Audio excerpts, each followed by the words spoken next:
Hello. Welcome to another Progressive Shortcake.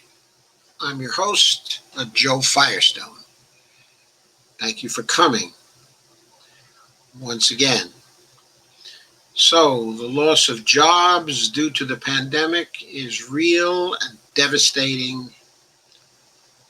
And I should add, the loss of permanent jobs due to the pandemic is real, and is devastating. As is demonstrated in a recent article by Dean Baker from Truthout. I will now share that article with you.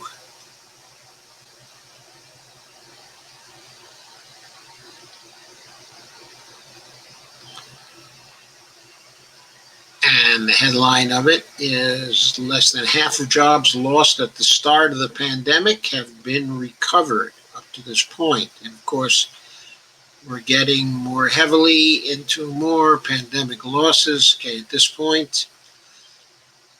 And that's likely to cause places to shut down again and cause more problems. Dean Baker published this on September 4th, 2020 in Truthout. A whole bunch of statistics here. I'm not going to go through it all because it's very dry. But basically, let's go through some of the basics.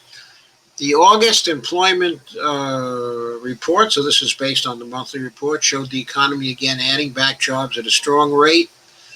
So basically, this covers really only half of August because there's a delay between, reporting and when the appearance of the report at the beginning of the next month. The reported gain of 1.371 million somewhat overstates underlying strength since it includes the addition of 238,000 temporary census jobs. However, even without these jobs, the gain would still be over 1.1 million. Unemployment rate dropped 1.8 percentage points to 8.4%, while the employment to population ratio rose 1.4 percentage points to 56.5%. He says the Bureau of Labor Statistics warns that due to misclassification, the unemployment rate may actually be 0.7 percentage points higher than actually reported. Of course, which if that were true, would be above 9%. The size of this error is considerably lower than in April or May, but comparable to its July level. The hit from the pandemic continues to skew the more disadvantaged groups in the labor market. The unemployment rate for whites fell by 1.9 percentage points to 7.3%, while for blacks it dropped 1.6 percentage points to 13.0%. Hispanics fared somewhat better with a drop of 2.4 percentage points to 10.5%. Then it goes into some other statistics. It breaks things down, by education.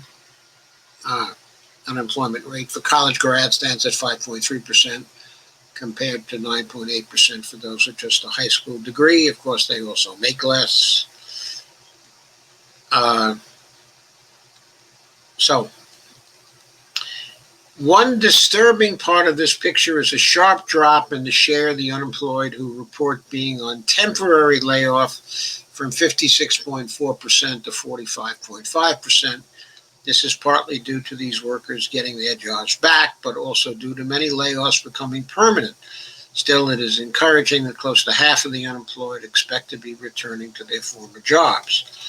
But the share of long-term unemployment is rising rapidly, and you can see that you had gradual rise in long-term unemployment April, May, June, July, August, and there it goes, it's going up. In this respect, it is striking the number of people who report being self-employed is actually up from the year-ago level, while the number of unincorporated self-employed is down slightly from 9.681 million to 9.603 million. The number of incorporated self-employed who are generally viewed as more established rose by 178,000 to 6.327 million. On the less encouraging side, the share of the long-term unemployed more than 26 weeks rose from 9.2% to 12.0%. Historically, the long-term unemployed have had far more difficult finding new employment. This underlines the need for a job guarantee program at the federal level. Dean doesn't say that, but that's what I'm telling you. The biggest job gainers by industry were ones that had been hit hard by the shutdowns. Retail added almost 249,000 jobs, accounting for almost a quarter of the private sector job growth. Employment in the sector is now 655,400, lower than the February level. Restaurants added 133,600 jobs, but industry employment is still down by almost 2.5 million from the pre-pandemic level. Then he goes into some other more statistics on hotels, job growth, and construction and stuff like that. Basically, the bottom line is that the long-term unemployment has greatly increased.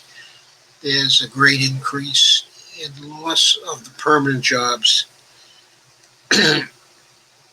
And he ends by saying, on the whole, this is a positive report with the addition of more than 1 million private sector jobs. But we're still down 10.7 million from the February level, having recovered less than half the April job loss, with momentum clearly slowing and large public sector layoffs looming.